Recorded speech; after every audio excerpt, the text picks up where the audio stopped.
Sabi ni Vice President Sara Duterte, walang batayan ang impeachment complaint na inendorso ng Akbayan Party.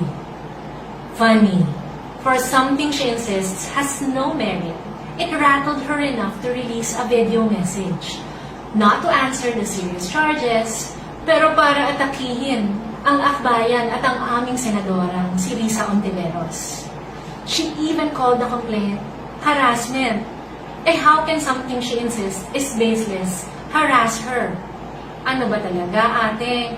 Her video doesn't project confidence. Nangangamoy takot na tinatago sa bravado.